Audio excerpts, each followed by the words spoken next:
Boker Tov, Girin. Ma shlomchem. Oh, very good. You're improving by the minute almost. We're going to do some reviewing today. You'll notice that in our schedule, we are to cover the noun and adjective and their relationship. We reviewed that, went over it initially last week, but I want to go over it one more time, just because the repetition is necessary. I don't know if I've explained it to you before, but in learning a language, there's what we call the language learning gap. That means that when you start learning a language, the first time you hear the information, it doesn't always take. And the amount of time it takes from the time you receive that first information to the time it finally really clicks with you is what we call the language learning gap. For some people, it's very short. Some people catch on very, very quickly, and their language learning gap is very small until they reach something that for some reason is difficult for them. And every one of us has one of those Achilles heels in our language learning where something just does not fit the way we think, or we have been unable to adjust to it quickly enough. And so don't be surprised if things seem very easy, that all of a sudden one day, one particular topic just seems to floor you. And you feel like suddenly, for the first time, instead of swimming on the surface, you're below the surface, trying to reach the surface to get some air because you just ran into something that just seemed to suck you under. And some of the rest of you have a normal language learning gap. And that is usually for a course of this nature where we're meeting only 4 hours a week. That is 2 weeks in length. That means that you do not really begin to understand a topic we cover until you've been in it for 2 weeks. And then the second week, after going through the next round of new information, while you're doing your translation work, doing one of your worksheets, suddenly what we began 2 weeks ago begins to make sense. And that's perfectly normal. You should not be alarmed by that. You should be aware of it, and you should realize that that's just the way it is. That's language learning. For some, it may be even longer. I've seen some people in Biblical Hebrew in the first semester having a language learning gap of up to a month and a half, 6 weeks. And that is very difficult in a course that is only 15 weeks long, because you're almost halfway through before the first part of the information begins to sink in and things begin to click. So try to understand where you're at. Try to understand that there is a language learning gap. Live with it. Don't fight it. All right? Live with it. Don't fight it. Just keep at it. If you keep plugging away, keep doing the assignments as given, then suddenly one of those assignments, even though it isn't about the topic that we covered 2 weeks ago, because of something in it, it will suddenly click and you'll catch up to what was given 2 weeks ago. So just stay with it. The more you use the language, the more the gap is closed. The more you do the assignments, the more that gap is closed. So just stick with it. And that's why I like to use repetition, to go over something before you do the worksheets, to go over something after you've done the worksheets. This is necessary in learning a language, constant repetition. So nouns and adjectives. When we talk about the nouns and the adjectives, we have to begin with gender. Gender is very important. Gender in language is a marker. By a marker, we mean it is a means of marking forms in the language so that we can have agreement, grammatical agreement. An adjective agrees with its noun, that the noun it modifies, in number, in gender, and in definiteness. In Greek, you learn number, gender, and case. But in Hebrew, we don't have case. So as a result, we have to deal with definiteness, whether or not it has the article. So let's begin with the masculine gender. The masculine gender is called the prior gender in Hebrew, not because of the man being created first. It has nothing to do with theology. It has nothing to do with politics. It has nothing to do with sociology. It has everything to do with the language. The Hebrew language is conformed around basic forms which are masculine in gender. And why that is, there's no way to explain. And if we try to give it some sort of theological explanation, then suddenly we can come up with a dozen exceptions that destroy that concept. So don't even try. Just accept it as just being a grammatical marker. We have feminine as well. And then we have what is called common gender. The common gender refers to things that are either masculine or feminine, or are both masculine and feminine. It is not the same as neuter. There is no such thing as a neuter gender in Hebrew, unlike Greek that has masculine, feminine, and neuter. So in the masculine, if you take the word horse, sus, in the singular, in the plural it'll be susim, and that would be horses. The dual is that form that has the ayim ending, and that would mean then two horses. And that would mean that that's the meaning, that's what you would translate. You would not translate this horses and then put maybe the two in italics or something of that nature to try to say, well, that's added, because it's in the form. It is the form itself. There's the singular, the dual, and the plural. The plural refers to three or more, where the dual refers to two. In the feminine singular, susa, notice the ending, ah. When we see the ending ah, you'll know that you probably have a feminine. And that's mare, if we translate that into the English word for a female horse. And susot is the plural. Notice the ot ending is mares. Now, as you look at these, try to pay attention to the endings. This is something that you're going to have. I was, just during our break, I was grading a paper from third semester. And the student had taken the word cherubim and made it cherubims. Well, that's redundant, because cherubim is plural. Im is plural. Singular is cherub, cherub. Cherubim is plural, so one's cherub, one's cherubs. Im. Seraphim are plural, seraphs. Okay? Elohim, the im ending is a plural ending. So as you look at these things and you try to keep up with them, keep in mind the im ending. Goyim, nations. Devrim, words. Susim, horses. That's masculine plural. The ayim, susayim, enayim, all of those type of words are dual. And then you have the feminine, susa, and a slew of words that have a comet's hay ending on them that we could go over. And the feminine plural is ot. Ot. When you talk about ashtaroth, you read that in the scriptures. And you read the Asherah. Asherah is feminine. Ashtaroth is plural feminine. So the ot ending.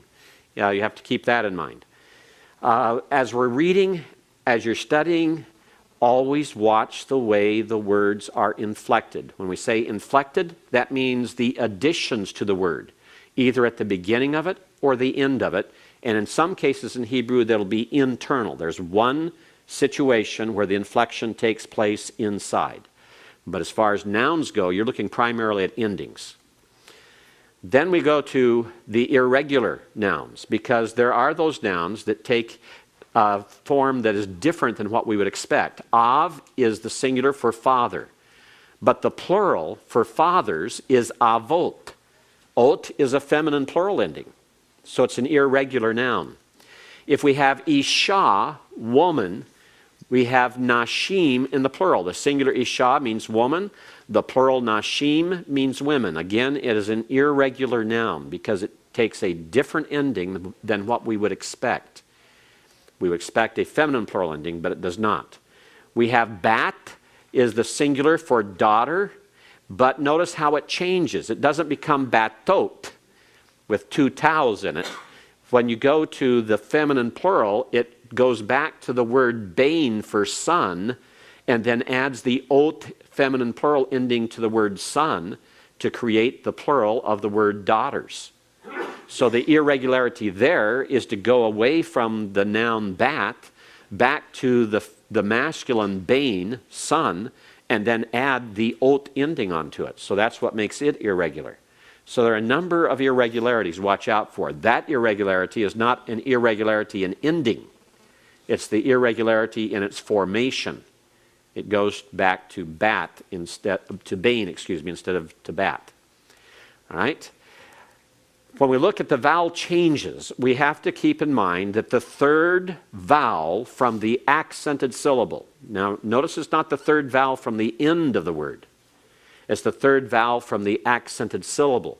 Remember that in Hebrew there are two different forms of accent. There's the accent on the last syllable, and there's the accent on the next to the last syllable. Those are the two normal places to have an accent occur.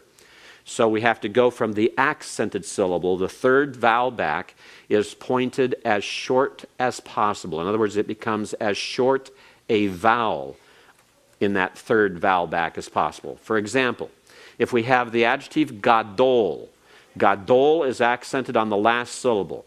We have two syllables in it. But if we add a feminine singular suffix to it so that it can modify a feminine singular noun, it would actually be gadolah. But ga is the third syllable back from the accented syllable.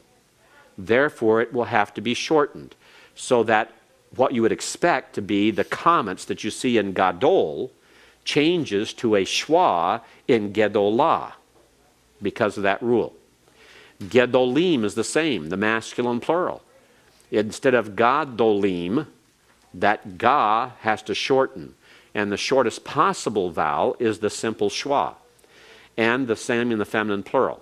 What we would think might be gadolot becomes gedolot, gedolot. So that comments changes because it's in the third syllable, the third vowel back from the accented syllable. Gadol is masculine singular. Gedolah is feminine singular. Gedolim is masculine plural. Gedolot is feminine plural. Notice how the endings match what we learned about the noun sus. Sus, susim, susa, susot. And now we have gadol, gedolah, gedolim, gedolot. Davar, meaning word, matter, affair, thing, becomes devarim, because the same rule, that first comments changes to a schwa. Chelom, the word for dream, becomes chelomot. Notice it is already a short vowel, therefore it doesn't change. And it doesn't change to a simple schwa because we have a guttural which prefers compound schwa, so it just stays as it was. It's not forming a full syllable either in the singular or in the plural. And when we look at the relationships, we talk about two forms of relationships between adjectives and nouns. One is the attributive adjective relationship, and the other is the predicate adjective relationship. In the attributive adjective relationship, we have an adjective modifying or describing a noun in a sentence like, the man is wearing a blue suit. Blue and suit are in the attributive relationship. Blue attributes a quality to suit, and so it is an attributive adjective. His house has red paint. Red is attributive to paint. Okay? So we look at hadavar, hagadol, hazeh. We have two attributive adjectives here. One is the demonstrative pronoun zeh. Notice that since davar is masculine and singular, and it has the definite article, those three things, gender, number, and definiteness, then any attributive adjective, including demonstrative pronouns, must agree in those same three things. So if we say the great word, we have to have an article on gadol. Gadol has to be masculine, singular, and form. So it's hadavar, hagadol. If we want to say this great word, this is a word that is modifying it as an attributive adjective. It must have the article, it must be masculine, it must be singular.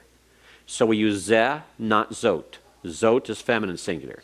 We use zeh, not eleh, because eleh is the plural. So it's hadavar, hagadol, hazeh. This great word, or this great thing.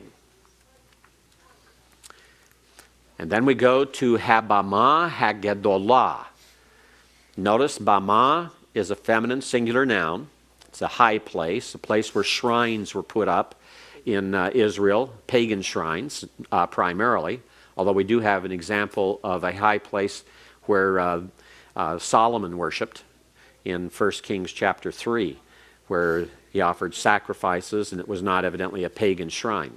But you have then, since Bama is feminine singular and definite, then the adjective must be definite and feminine singular. So we have Hagedolah, the great shrine, 1 Kings 3:4. And then we have Hatzarot Harishonot. And Tsar is in the plural, Tsarot, and we have then the adjective Rishon put in the feminine plural, and both have the article. The former distresses. Yes? Regarding the first example, is Correct. there a word order issue with this and the great? Are they usually found in that order? The demonstrative pronoun always follows any other attributive adjective. So this is normal order. You would not put hazeh before hagadol. You could put hazeh immediately after hadavar if it is the only attributive adjective. But if you have any other attributive adjectives, hazeh is left till last. So yes, there is a word order thing. Okay? Any other questions on these three? All right. Let's go further then. Mayim adirim. Notice that mayim does not have the article. Notice that mayim has a form that sounds like it might be dual. If mayim ever was a dual, it no longer is. It is now just treated as a common plural. And this is something you have to learn from the vocabulary and as we learn the language. And so we don't use a plural, adirayim. I mean a dual, adirayim. We use a normal plural, adirim. The great waters, the mighty waters. Notice that they agree here. Neither one has the definite article. They're both masculine. They're both plural. And then we have Hamishpacha Hara'ah Hazot. This wicked or evil clan or family. Hamishpacha, definite, feminine, singular. Hara'ah, definite, feminine, singular. Hazot, definite, feminine, singular. Okay? And then the last one here, Elohim Tzadik, seems to defy that. It seems not to agree. But here's where the language is attracted to the meaning and agrees with the meaning as opposed to the exact form. When Elohim is used of the true God, all the adjectives that are attributive in referring to God, or even predicative, are singular rather than plural, even though Elohim has a plural form. And the verb that is used with it. When we looked at Genesis 1:1, and we looked at Bereshit, in the beginning, bara, he created, Elohim, God, and God is the subject. So in the beginning, God created. Bara is a singular verb. And Elohim is then treated as though it were singular. And so anytime you have the true God spoken of, then the adjectives will be singular. If it is false gods, plural gods, little g, then the adjective will be plural. And that's how you can tell the difference. Eric? Is it always masculine? It's masculine, never feminine. Correct. It's masculine singular, never feminine. Now, one of the things you might remember, though, is that Elohim can be used of feminine deities. For example, when we're talking about the goddess Ashtaroth, one of the Canaanite goddesses, she can be called Elohim, an Elohim. So it's not that Elohim can't refer to female deities, goddesses, but it is a masculine noun. Okay? And this then is righteous God. Jan? When we're talking not about Elohim, but another word like fanim, and it also has a plural, but if we want to use it in a singular, so we use the adjectives in the singular form. Okay, good question. Jan's asking if we have a word like panim, faces or surface, and it can be used, even though it's plural form, it can be used in the singular, then what kind of adjectives are used with it? Now, normally, when you're talking about panim, it's going to be plural. Normally, it's plural. But in a case where it might refer only to a single surface, it is possible for the adjective to be attracted to the meaning and be a singular. But I cannot think of a single instance of that in biblical Hebrew where you have that type of situation.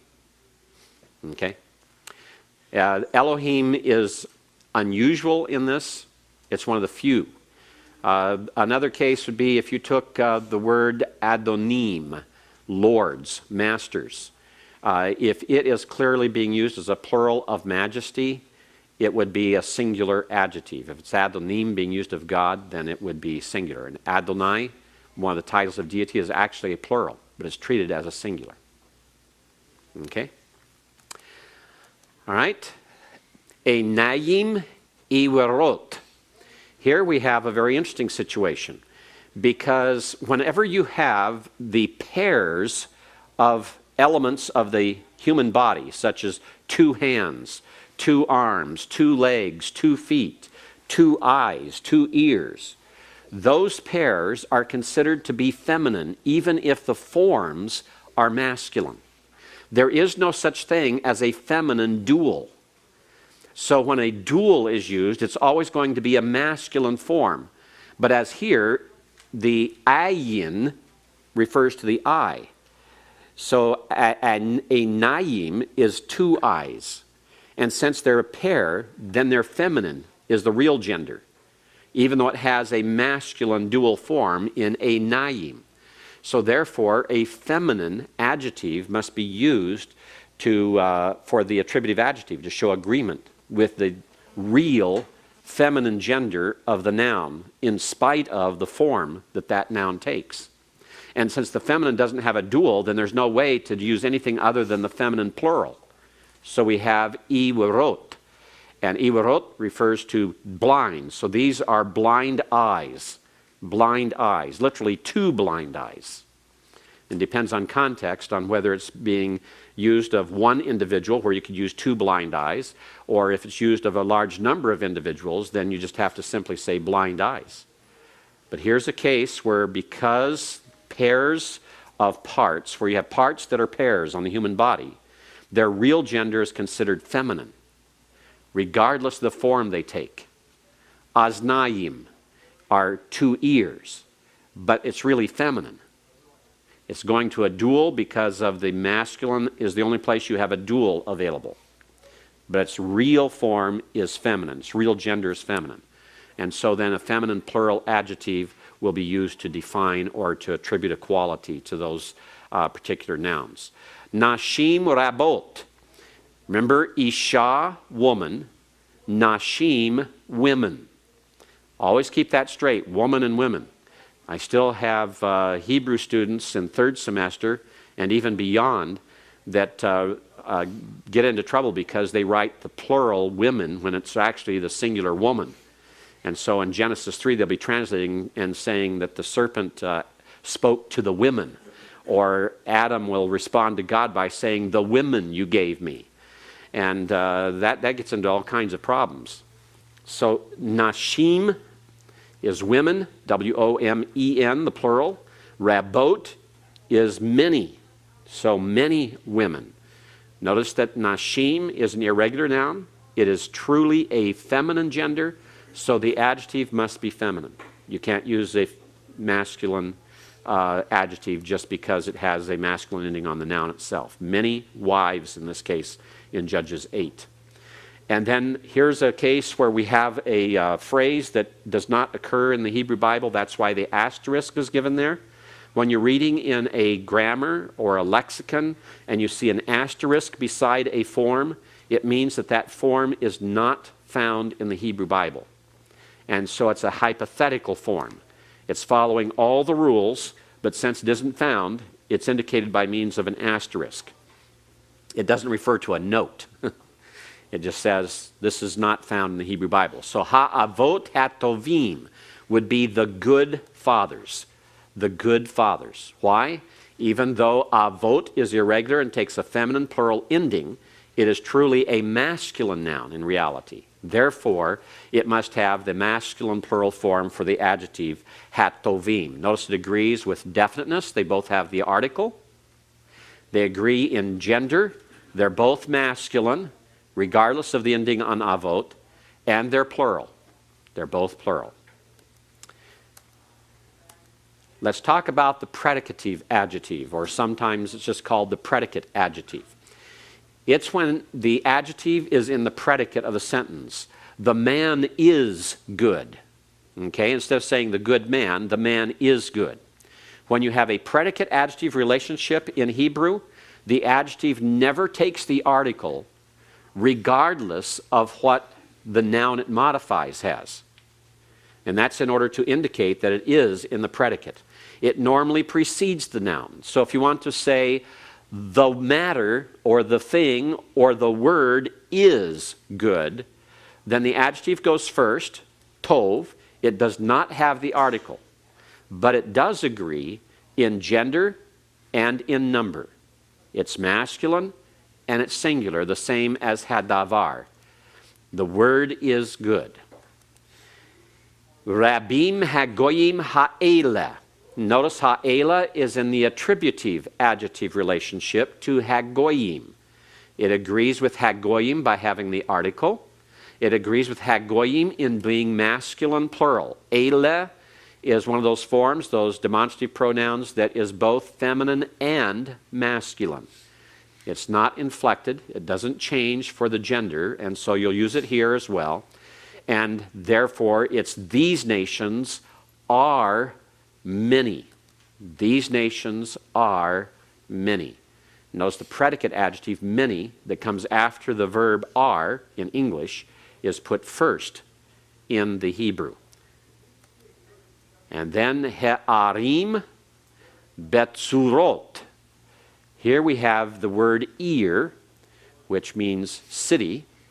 Notice the article on cities has a segol under it.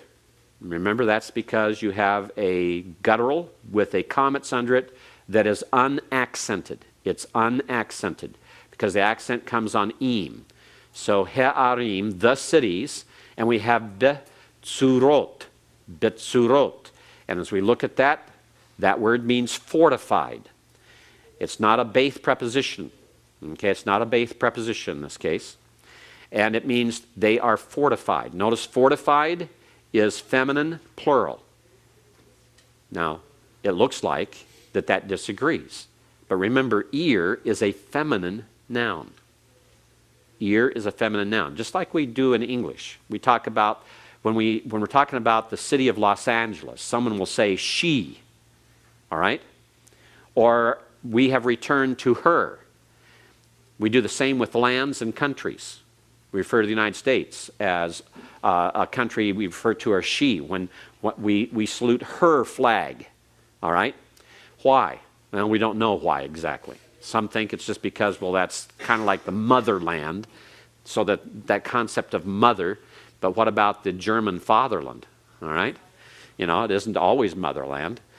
But still, lands are generally referred to in English as well as in Hebrew as feminine, so with a city. So ir is an irregular noun. Ir is an irregular noun. It becomes masculine plural ending in the plural, just like you had nashim, women, becoming a masculine plural ending.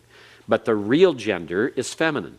So betzurot has to have the ot, the feminine plural ending, in order to agree with the true gender. Now notice here that in this case, the predicate adjective followed. It followed. But notice it does not have the article. That's the clue. Okay? Now when you have that happen, when we get into exegesis, it's a difference in word order that indicates a different focus or emphasis. And so whenever we see a different than normal word order, we ask why. And we seek to find out what kind of focus or what kind of emphasis is intended. And here it could be, in particular, by context, could refer to those cities as opposed to any other cities are fortified. And so the focus or emphasis is upon the cities more than they're being fortified. Okay, any questions on the adjectives and nouns, Scott? If you had a case where you had an anarthrous noun in a predicate situation, would the adjective take the article or be definite? If we have an anarthrous, which means an indefinite without the article noun in a predicate position, would the adjective take a definite article? Never. Whenever you have a predicate situation, the adjective never takes the article. So how would you know that it was not an attributive? Word order and context. But the word order could be reversed. The word order could be reversed, so context will be your final clue. Correct. Okay, so Scott has put his finger on an area that we're going to have to watch for as you do exegesis and you do translation. It's possible, if you have an indefinite noun, then a predicate adjective is going to agree with it in indefiniteness. And so that's no longer the marker to tell you for certain that that's a predicate adjective. How do you determine it then in those cases? It's determined by word order number one. If the adjective precedes the noun, it is predicative.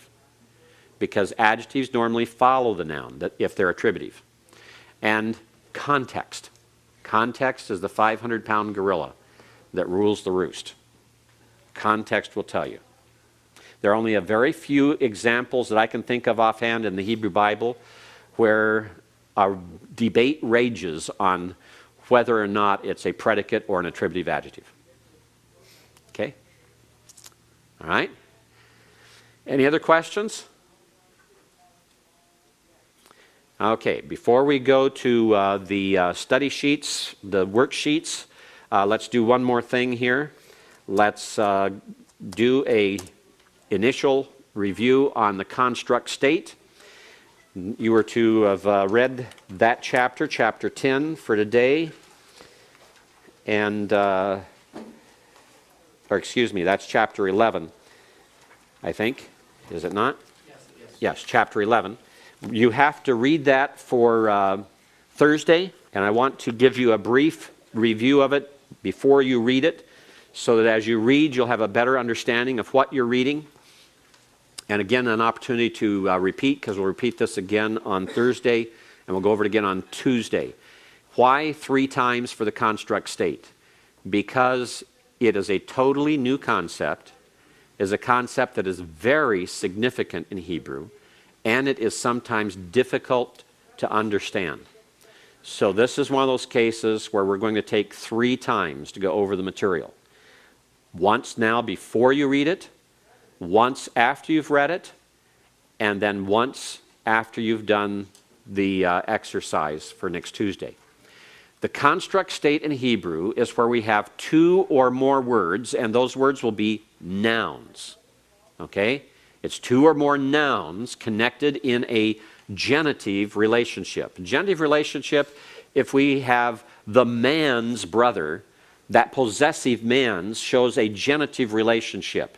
We could say the same thing, the brother of the man. In English, of is the marker of the genitive relationship. Okay? A class of students. The of marks a genitive relationship.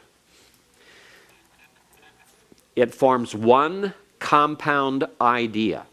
In other words, we don't separate it out and emphasize different aspects of it. We put them together. It forms one compound idea, and as such is actually pronounced as one word in the Hebrew normally. Noun number 1 is in the construct, or what we call pre-genitive, because it stands before the genitive, because noun number 2 is called the genitive, or is called the absolute. So we have the construct noun as the first noun. It's called construct because it takes a construct ending, or it's called pre-genitive because it precedes the of something, and then the second noun is the of something, so it's called the genitive. It's called absolute because its form has not changed. It's still standing in the same form as it would have when you look it up in a lexicon. Whereas the construct noun has changed form. It has a construct. It has been constructed, it has been changed, it has been inflected. All right? So we take a look at these. Divrei ha'am is the words of the people. The words of the people. How did we get that? First of all, divrei is the construct noun. Its form has been changed. Divarim is words, plural, in the absolute form, uninflected by this change. Okay, divarim. Notice the mem sophit on divarim has disappeared.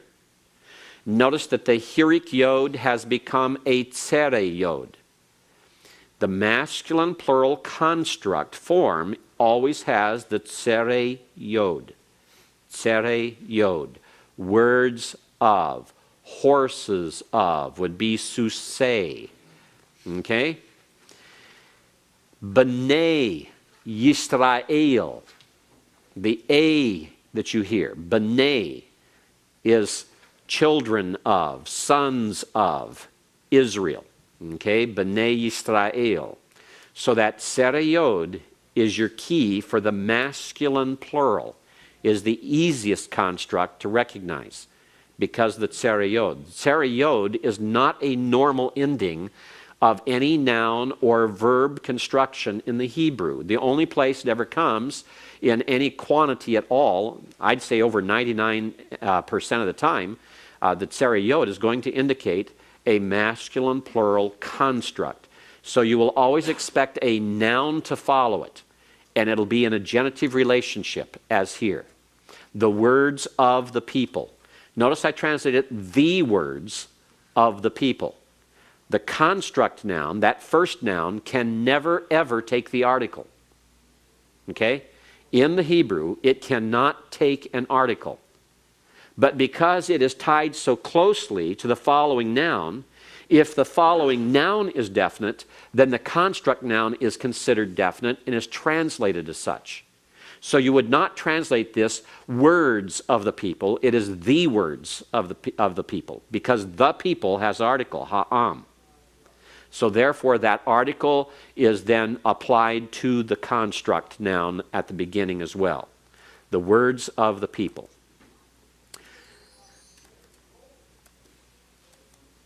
And then we look at another example. Devar. Notice what you're used to seeing, davar, word. When it's in the construct, it's inflected and changes. Why? Because it is pronounced as though it were one word together with the following word. And in this case, that line up there between the two words, what we call the makef. Makef is M-A-Q-Q-E-P-H.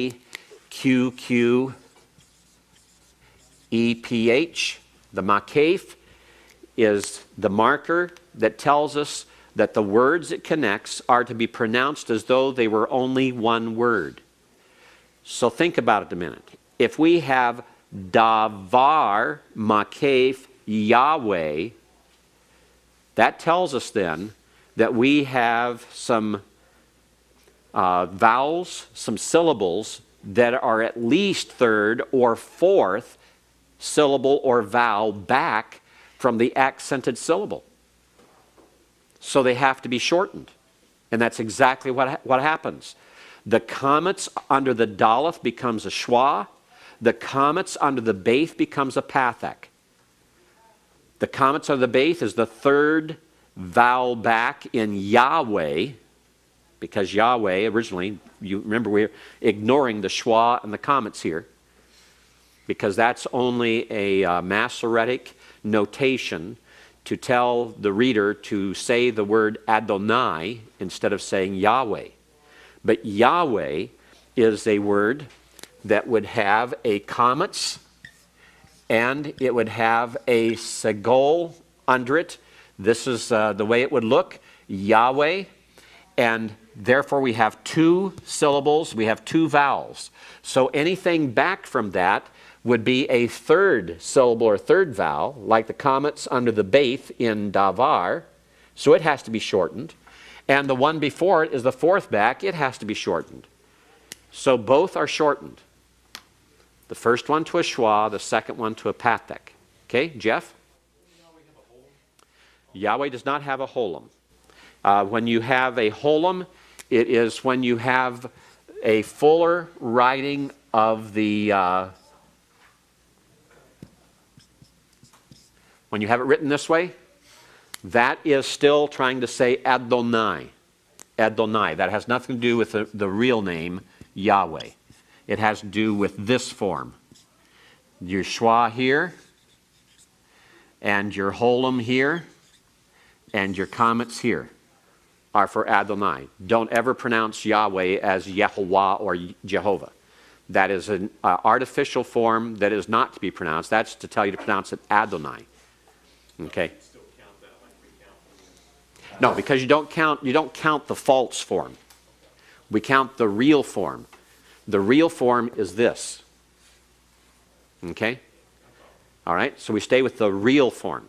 John? We always say Yahweh, but the accent's actually on the last syllable of Yahweh. It's actually on the last, Yahweh. Correct. So we're counting Yeah. on the last. That's right. It's accented on the last, it's not accented on the first. That's just I think it's an anglicizing. And we're so used to it. You notice I pronounce it that way too. Pronounce it with an accent on Yah. And it really is, the accent is on the end, Yahweh. Okay? Yes? Can we change Harry. the vowel pointings? Like third syllable back, it's no longer, does it go to the shortest vowel possible? Or? It goes the shortest vowel possible. And here it can't go to two schwas because you can't have two schwas at the beginning of a word. Even if it was a compound schwa under the... You can't have even two compound schwas at the beginning of the word. No form of schwa can be back to back at the beginning of a word, compound or otherwise. Okay, Scott? On that point, can a compound schwa reduce to a simple schwa? Is that a reduction? A compound schwa can reduce to a simple schwa in certain situations, but it's rare. You won't have to worry about that one. Okay, any other questions? Okay, so you understand why then these vowels have changed. And it's because in the construct relationship, the two words become one concept joined together, so it's Yahweh's word, or the word of Yahweh. And so you have the construct noun. Devar has changed its form. It has been constructed. That's why it's called construct. It's been constructed. It is not the original absolute form of the word as found in the lexicon. It is constructed. It has been built. It has been changed. It has been altered. And then you have the genitive, which is the of part. The of doesn't belong with devar. The of belongs with what follows. The of is like a preposition. And so a preposition goes with what follows it. Okay? And so the genitive is the second word. And this is Genesis 15:1, the word of Yahweh, or Yahweh's word. Yahweh's word. Devar Yahweh. Devar Yahweh. Taking John's point there on pronunciation. Okay? Now, we've seen it there, and if we look at it in a longer form, a longer sentence, notice what happens here. We have usha'ar is in construct. Mispar is in construct. Keshet is in construct. Givorei is in construct. B'nai is in construct. And the only word that isn't in construct is kedar. Because sha'ar would be actually sha'ar. And mispar instead of mispar. Keshet is a segolate noun, has two segols, and it just doesn't change. It doesn't change. And givorei, notice the a ending I told you about, be masculine plural construct. The same with b'nai. So here we have a long chain of words. And we have 1, 2, 3, 4, 5 nouns in construct relationship to the absolute kedar. Kedar is a proper noun. It's the name of a place. Kedar. We usually say Kedar when we read it. Qedar. And all of these are attached to that. And sha'ar is remnant or rest of. And the remnant of the number, mispar, of the bows, keshet, of the mighty men of the sons of Kedar. Now, all of those are considered definite in translation. It's not a remnant, it's the remnant. Why? Because the last word, the word that's absolute, the word that is the genitive at the end is definite. How is it definite? It doesn't have the article. It's definite because it's a proper noun. It's a name. Okay? And so that makes the whole chain definite. Everything is definite that precedes it in that construct chain. You say, well, now how do you pronounce this as one word? If all these would be pronounced as one word, that makes it very difficult, doesn't it? And so what they do is they have an alternate form of doing it to where they put a makef between those that have to be put together. And so it's usha'ar. Notice there's a small accent there. The accent is what takes that patak that was there and changes it to a comets. It's in pause. And that is only for the purpose of pronunciation here. So notice that Hebrew has its various rules to help out. When you have a long situation like this, you break it up. So usha'ar, why is that accented? Why is that separated? Why is that allowed that way? Because it is the primary concept here. It's the primary concept. Because it isn't the bowman that's the concept, main concept, or the number of the bowmen, or the fact that they're the sons of Kedar. The primary concept emphasized here is there's the remnant, the leftover, the remaining, the rest, okay? So that is accented. Usha'ar, mispar keshet, that is pronounced as one word, mispar keset, and givorei b'nei Kedar is pronounced as one word. Even though givorei is not attached directly to b'nei by means of makef, we have a conjunctive accent that's on the left side of the tsere that helps to indicate that we continue that on. Notice that we have a accent next to the tsere in b'nei. That is a metheg, showing a secondary accent there. B'nei Kedar. B'nei Kedar. It's still pronounced as one word, but it has secondary accent to help out in the pronunciation because it's so long. All right? So when you have a construct chain, you can have a whole series. This is a phrase from Isaiah 21:17. The remainder of the number of bowmen of the warriors of the Kedarites. Sons of Kedar is just an idiom for the Kedarites, not referring to real sons or only sons. It's referring to those who are of the class of Kedar, the Kedarites. Okay? Just like B'nai Israel is not the sons or children of Israel, it's the Israelites. It doesn't refer to just those who are young. It doesn't refer to just those who are male. It refers to all Israelites. Scott? Regarding the definiteness, you mentioned it and I missed it, that comes into this. The definiteness comes in because Kedar is a proper noun. It is a name. Proper nouns are always considered definite in Hebrew. They don't have to have the article. All proper nouns are definite. Whether or not they have the article, they are considered definite in Hebrew. Therefore, grammatically, they are always treated as definite, and therefore, a proper noun must have definite attributive adjectives with an article, and they will always make a construct chain definite. Okay, so proper nouns, names, are considered to be definite, whether or not they have the article. Like Elohim. As a title of the true deity, it's considered a name, a proper noun, therefore it's always considered definite. It's always translated as the God. It's not a God. Okay? All right. Any other questions there? All right. As we look at these, then we have these forms. If we look at the masculine and the feminine, davar as the word that we use for the masculine, and we'll take Torah, the word for law, for instruction, in the feminine. So we have davar is the construct for the masculine singular. Notice how the vowels have changed. Remember, the vowels change because it's pronounced together with the following noun as though they were one word. Therefore, you have a change in the vowels. Torat is what is done in the feminine. Notice the ah becomes ath. The ah becomes at in the feminine singular. Devarim in the absolute plural in the masculine. Torot in the absolute feminine. Notice that in the masculine, the construct becomes divrei, that's seriod. And in the feminine, it remains just as it was in the absolute form. There's no way to shorten oath or to change it. So it's going to stay that way. The oath is an unchangeable ending. It's an unchangeable ending. So that means then that context and context alone will tell you whether or not torot is absolute or if it is construct.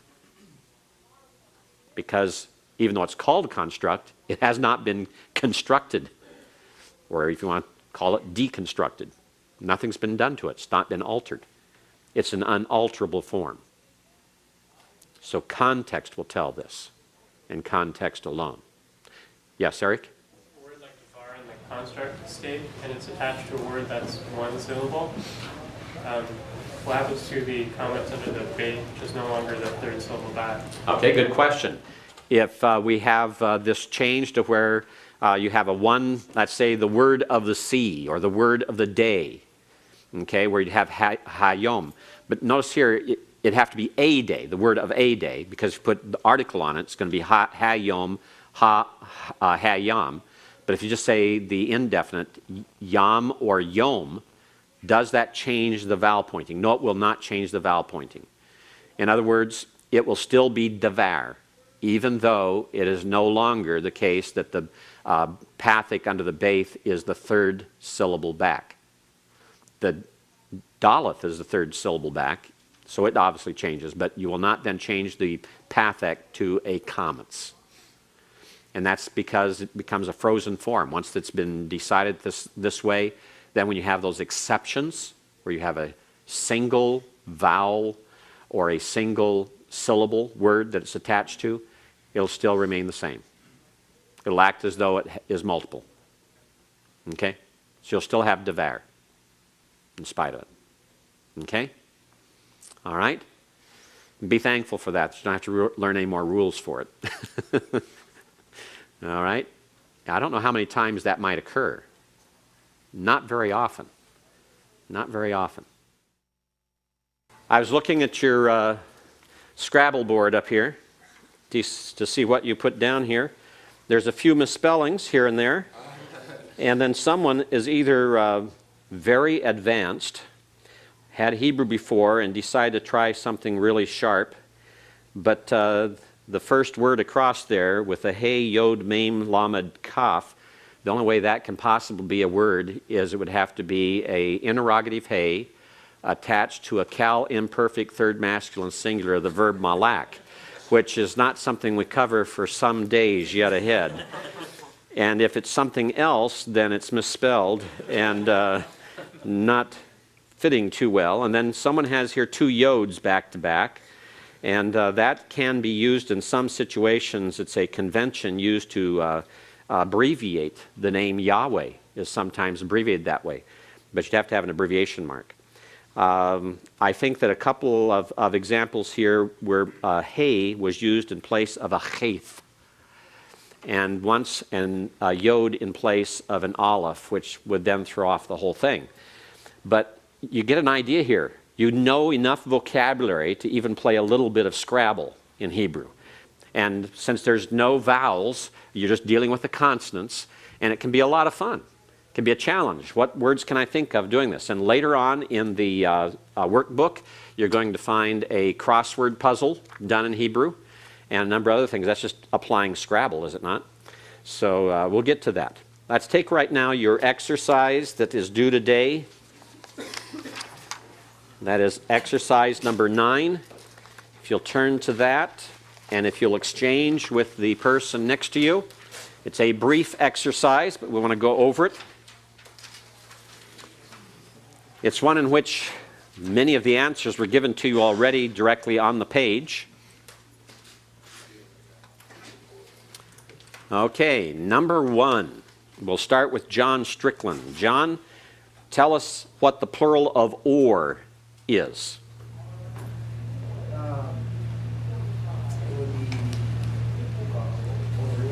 It would be Orim, right. Aleph, and then the Holam Wow, the Resh with a Hirik under it, a Yod after it, so it's actually a Hirik Yod, and then a Mem Sofit. Orim. Okay? Number 2, Scott Jackson. It would be Nabe'im. Okay, now notice that when we have the example given above, Nasim is the closest to it. It'd be N, right, a schwa under it. Nevi'im. Nevi'im. Okay, so it'd be noon with a schwa, a beith with a hirik, a yod, aleph, and a hirik under the aleph, yod, mem, sofit. Nevi'im. All right, Nevi'im. It'll look like this.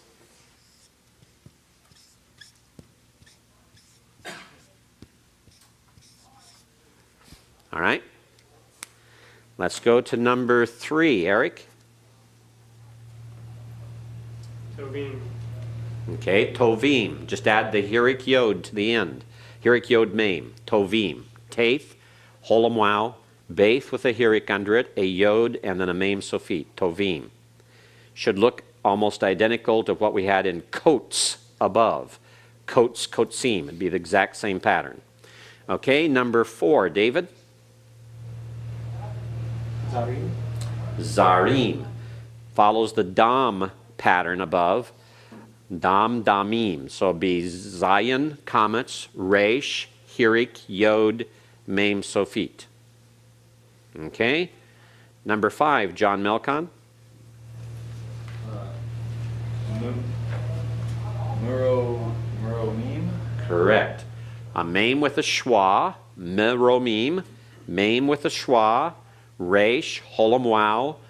A normal Mem, a Hirik, Yod, Mem, Sofit. Meromim. So it should look like this.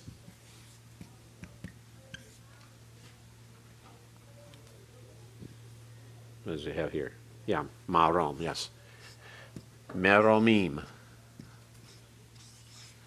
All right, Meromim. And then number 6, Kelly. Number 6 is Befarim. Bekarim, right. Bekarim, be a beith with a dogish in it, schwa under it, kof with a comets, resh with a hirik, followed by a yod and a mem sofit. So it would be, follows the vowel pattern of davar. So we have, what's the word we're doing with it here? Bakar, right. Bekarim. All right, Bekarim.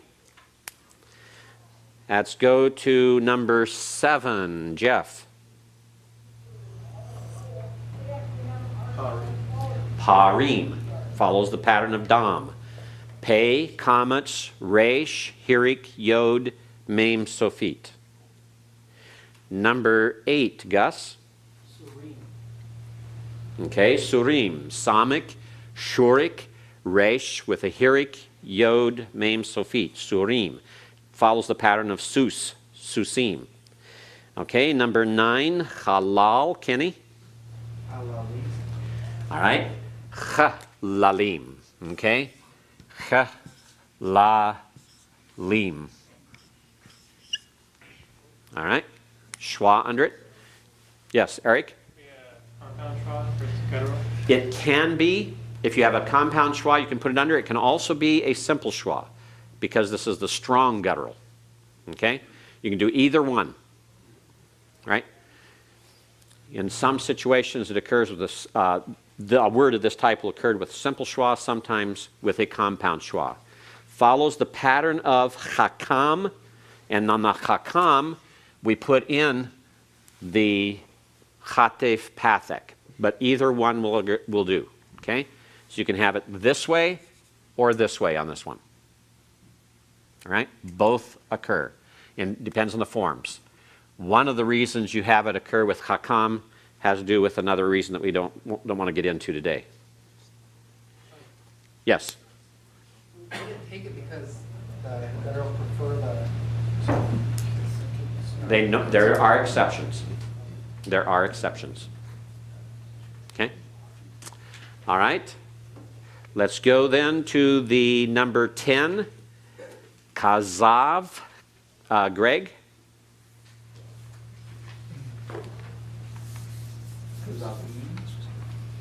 Okay. Kezavim. All right. Any questions on part A? Remember, you can allow both the simple schwa and compound schwa on halal. All right. Let's go then to B. You had a chart in the textbook on page 69, and you're asked to give the feminine singular and plural of the following words. So, Roger, tell us what the feminine singular and the feminine plural are for tov.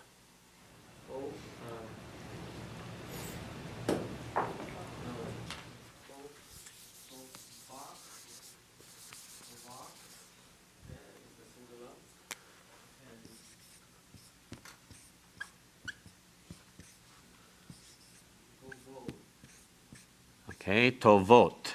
Make certain you have the tau there. Okay, tova is the singular. Tovot is the plural. Tovot is the plural.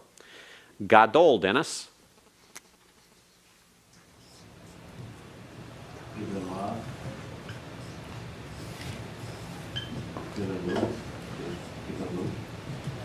Okay, gedolah, gedolot.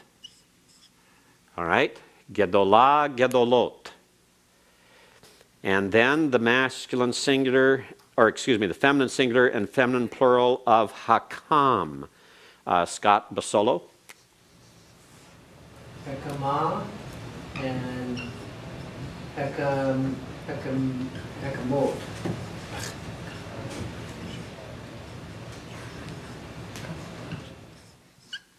Okay. Any questions there? All right. Kempis, what's the feminine singular and the feminine plural of kadesh? Shah. And show. The sheep. Any questions? Tom? Reish, it changes to. It's a dollar. Oh, It's excuse a me, to dollar. I'm sorry. The change there, what is it change to a comment? It shouldn't. Excuse me. Kadesh, Kadeshah. Make certain here. Thank you. It should not. All right. Any others?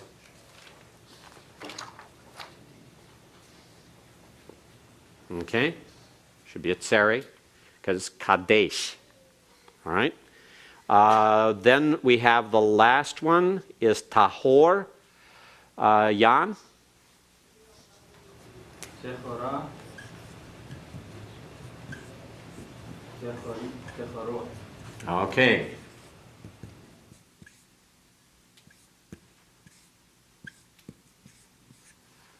All right. Tehora, Tehorot. Just take the compound schwa. Under a taith? Taith is not a guttural. It's neither an aleph, hey, cheth, or ayin, or resh. Okay? All right. Part C. Circle the incorrect word and explain why it is incorrect.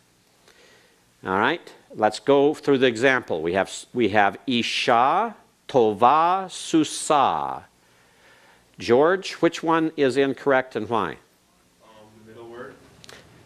Why is it wrong? Why is it wrong? It should be instead of oze. Okay, we're on the example. Oh, example. I'm sorry. The first one. I mean, the one on the right.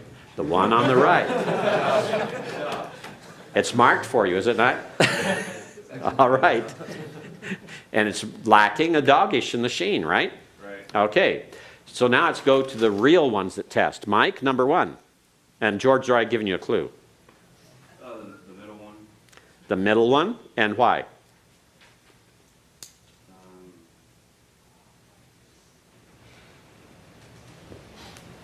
should have a comment underneath the olive. It should have what underneath the olive? What kind of word? What kind? Is it a comets? Or a hatif comets?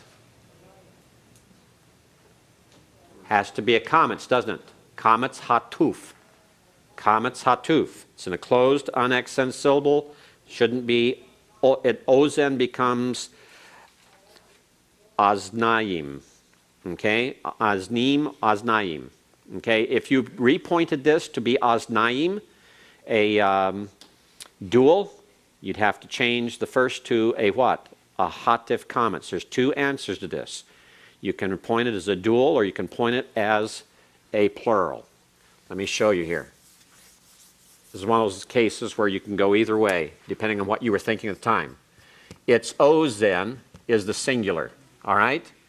If we go to aznayim, because you have all these vowels here, aznayim, then this will, can become a, excuse me, it can't.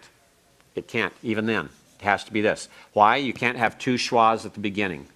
But you could have this given as the form if you're deciding that one to be a dual, or if you wanted to make it a simple plural, it'd be this. But this is a closed, unaccented syllable and is a comets hatuf. All right? So it depends on how you want to change that. If you want to change it to ears, or if you want to make it ears plural, maybe ears off of a number of people. All right, number 2. Let's see here. Tom. Susat. Okay, susat should be susat. The comment should be a pathek because the construct form has a pathek, not a comets. Okay? Susat, the first one on the left, should be susat with the pathik, or you could have chosen to change it to susa, a normal feminine absolute form, the samic, shurik, samic, comets, a hey. Okay, you can do either one. Depends on what your thinking was at the time. Pardon? What if they turn it into susot? Susot? That's fine. That's fine. Just as long as they have something different, because susat is not a legitimate form. You have to go to susa, susat, or susot. All right? Anyone else? Does anyone have anything else on that? All right. Number 3. James Lee. The mem sofit for the middle word, susim. Okay, good. That's the most obvious change. That is absolutely wrong. It has a normal meme instead of a mem sofit on susim. That needs to be changed. Okay, number 4. Number 4, Kelly. It's going to be the first word. Okay. Ha-kama. And the first comment should be shortened to a compound schwa. Okay, good. Be changed. There's 2 things to do here. And it depends on how much your memory kicked in or what you remembered at the time. Someone may just possibly remember that there is a word like this. Remember that? It's a noun meaning wisdom, chokmah. So you could change the comets that's in the middle there to this. Or you could have changed it to this. 2 different ways to go. All right? Any questions there? 2 possibilities, not just one. Now, what do you give for reasons? That's the clue here. If you change it to this, your reason is that this is the form of the noun. If you change it to this is the form of the feminine singular adjective. This is a noun, this is an adjective, and this adjective is feminine singular. Okay? If you have a doubt or a question about the reason given, put a question mark beside it. And I'll take a look at it and evaluate it myself. But that's the difference between these two. This is a feminine singular adjective. This is the noun hokmah. Yes? I don't know about the others, but I kind of followed the example for my reasons. So that it just should be and then made the change. Well, that's fine. Is that okay? Well, you may have caught me there on having an oversimplified reason. If you have any question on the reason, just put a question mark and I'll look at them, and grace is given in these things, especially if in the reason that I've given in the example, I haven't been terribly expansive. Sometimes I've made it overly simple when I want more than that. I lazily followed that. You lazily followed my lazy example. And whose fault is that? Has to be the professor's, because I gave a lazy example. No, it didn't come out wrong, Scott. You're doing fine. It happens. It happens. All right. Translate the following Hebrew into English. 1 Kings 10:18. Chad? The horses? The horses. Genesis 20, verse 9. Kyle? Great. You can have great, or you can have great woman, or you can have a great woman. All three are acceptable. Any other questions, Jeff? She was great. No. Okay, we don't have a second word here to make that possible. All right. Genesis 46:32. Franz. And the men? And the men. Any other translations? Any others? Anything different? All right. And the husbands, yes. And the husbands can fit. That's why I kept asking. There's several different things here you could have. So if you have something that sounds like it's really wild, don't neglect to ask, because that just might be correct, either accidentally or otherwise. All right? You praise the Lord for the accidental correctnesses, right? Okay, Genesis 24:28. Genesis 24:28. Let's go to Dennis. Like these things, or according to the word. Okay, give me that translation again. Like these things? Like these things? That's one of those accidentals, because it can be taken as these. The definite article can sometimes, but it'd be literally like the things or like the words. Okay, I'll count these, but it's an accidental correctness. All right, anyone else? Any other translations for this? Yes, James? According to the words? According to the words is fine, yes. Anyone else? Any other translation you want to try? Tom? According to the things? According to the things, that's fine also. Any others you want to try out? Greg? As or like the words? Like or as the words, fine. Okay, any others? Are those all the different ones? No one had affairs, matters. Okay, those are all acceptable also. Okay, thank you very much. Take those, give them back to their owners. Turn to your workbook, please, to exercise number 10, which is due on Thursday. Let's take a look at it. Read the directions very carefully. Translate the following Hebrew phrases and sentences into smooth English. Circle all attributive adjectives. Draw a box around all predicative adjectives. And I've given you a note there. Even though these phrases and sentences might be taken from the Old Testament, as indicated by footnotes, do not use a Bible translation to help in translating them. All right? Don't look at any Bible translations. I didn't give you the references so you could look it up. All right? On the example, we have the great horse is good. Good can also be translated as beautiful or excellent. And so there's a variety of ways this could have been translated. So as we look at the first one and you're doing your translation, look at it very carefully. Notice the wow. Make certain you translate it. It's a conjunction. Sus is a noun. The kaf has a pathic under it. There's a dogish in the samic. That is a clue. Make certain you pay attention to it. You have the same situation in number 2. So if you miss casus in number 1, you're likely to miss casus in number 2.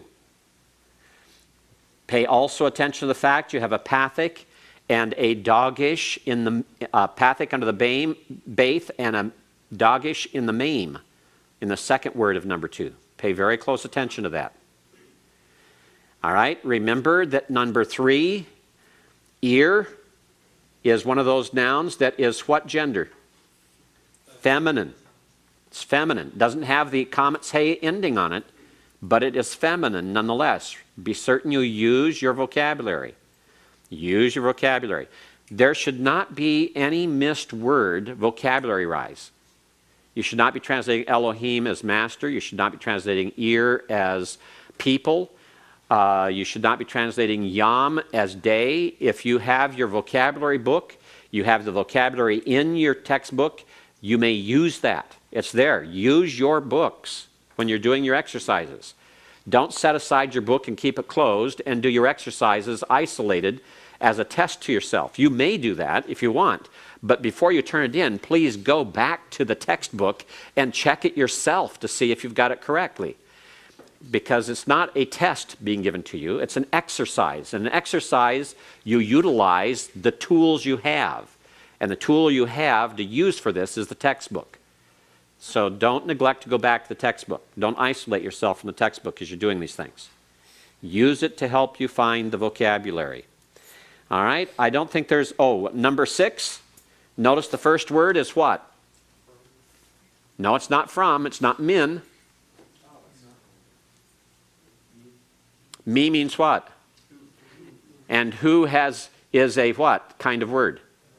Interrogative. That means it's starting a question. If it's starting a question, how do we end questions in English? With a question mark. With a question mark. Make certain you end that sentence with a question mark. All right? Go to the next page. Notice that example, I believe you still have example number 10. The first word is chanun, correct? And there's a footnote there. Notice in the footnote you're told the translation of that word. Don't neglect the footnote. Okay? There's no excuse to miss that word because the translation is given to you in the footnote. All right? Footnote number 3. Okay? Right after chanun you have a footnote. And you go down to the bottom and it tells you what it means. So don't miss that. Now on number 12, you have a long sentence. Try to make certain that it's smooth as possible. One rule, whenever you see a share, like you do in the middle there, everything following the share stays after the share. Don't take anything after the share and try to put it together with things that come before a share. Okay? That which comes after the asher stays with the asher. It does not go back and interact with the things before asher. So don't take Asa, Elohim, LaYisrael, and try to put those somehow back in those first words. On Ra'ah, Hagoy, Hadivarim, Hagedolim. Don't try to fit them in there. They go after the asher. Stay after the asher. Don't move them forward to intervene with the other words. That's on number 12, the last example. Okay? Everyone got that? Just a word to the wise, a little clue to help you out so that you can get as good as possible. On B, to translate the following English phrases and sentences into Hebrew, like the great king, Hamelech Haggadol. Hamelech Haggadol. Notice the attributive adjective agrees with the noun it modifies in definiteness, in gender, and in number. If you have any question, if you have an irregular noun, remember that the adjective agrees with the real gender of the noun in question, regardless of the form that noun might take. Okay? like arim, cities, is really feminine. Avot, fathers, is really masculine. Nashim, women, is really feminine. So make certain your adjectives agree with the real gender. Okay?